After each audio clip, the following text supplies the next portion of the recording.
call it a legal expense. That's the exact term they used, legal expense, in the books.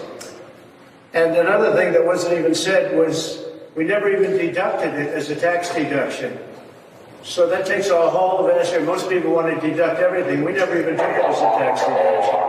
But they called a payment to a lawyer a legal expense in the books.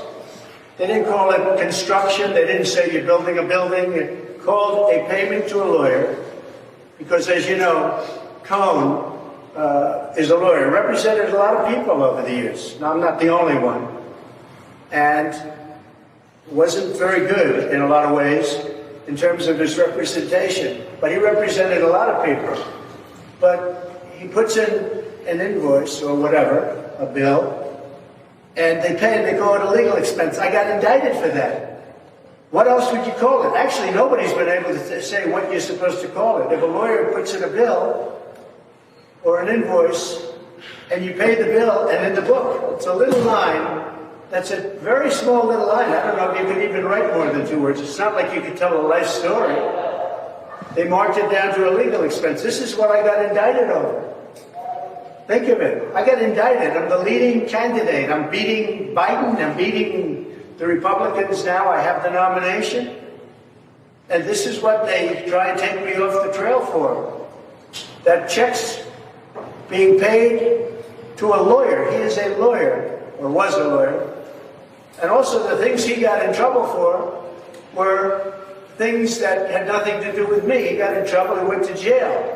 This had nothing to do with me. This had to do with the taxi cab company that he owned, which is just something he owned, and medallions and borrowing money and a lot of things, but it had nothing to do with me. He represented a lot of people over the years. But they take this payment and they call it a legal expense, and you heard it today for the first time. This is what I got indicted over.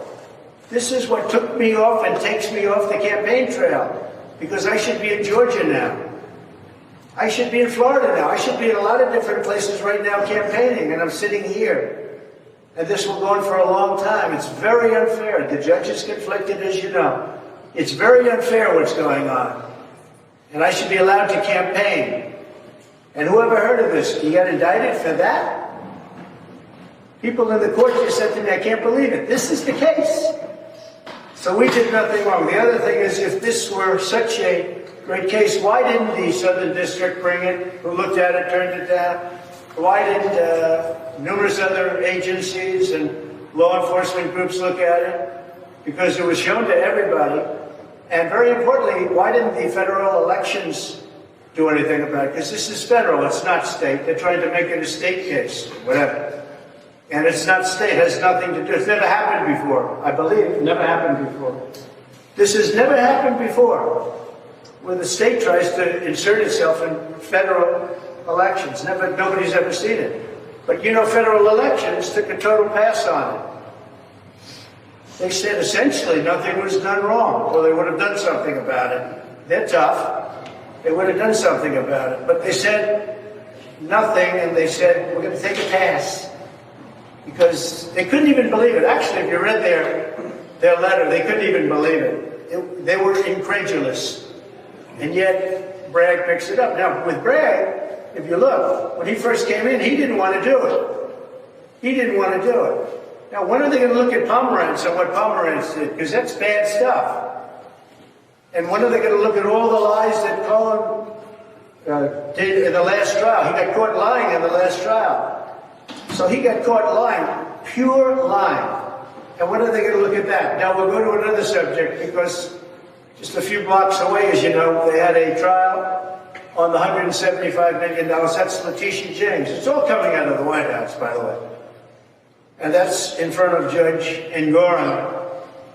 And the judge really didn't know anything. He didn't know about collateral security. He said, supposing it goes down. Well, it doesn't go down because it's cash. I put up $175 million in cash, and we have a bonding company do it. And he challenged the bonding company that maybe the bonding company was no good. Well, they're good, and they also have $175 million of collateral, my collateral. But the judge didn't know anything about it. He didn't know what the $175 million cash meant.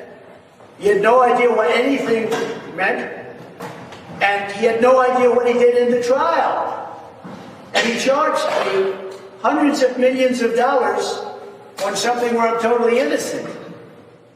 But if you look at what happened today, Judge Engoron should not have done that trial. It should have gone to the business division where they have complex business trials. But actually, it should have never been brought because I didn't overestimate. You know, they say I overestimated. If you look at the numbers, they're underestimated. I underestimated. I did the opposite of what they said. And the reason that they tried to, and they did it for their own narrative, they valued a $1 billion asset at $18 million. They valued other assets in order to build their narrative. They want to build a narrative. But if you look, and I have a complete record of what happened, Judge Engoron had no idea what was going on, didn't understand the most simple concepts. And this is the man that took a case, and this is why businesses they're moving out of New York because they can't be subject to this. They'd be put out of business. They're moving out of New York because of it. But Judge Engoron had absolutely no idea what had happened. He didn't realize we put up 175. But when he found out we put it up, he said, "What happens if it goes up or down?" I said, "It doesn't," or they said, "It doesn't go up or down. It's cash that we put up, all cash." Very few people could do that. And the deal was approved with the Attorney General. You can believe that. But the deal was approved. She just tried to embarrass everybody, and she tried to embarrass a very good bonding company by saying they weren't creditworthy.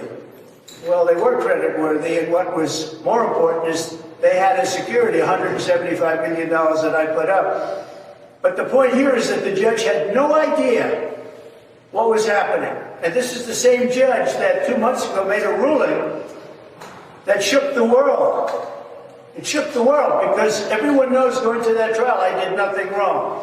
And over here, I did nothing wrong also. This is a Biden witch hunt to keep me off the campaign trail. So far, it's not working because my poll numbers are higher than they've ever been because the public understands that it's a witch hunt. Thank you very much. Mr. Trump, what was it like hearing the Access Hollywood tape? Are you worried about Stormy Daniels testifying against you? Where's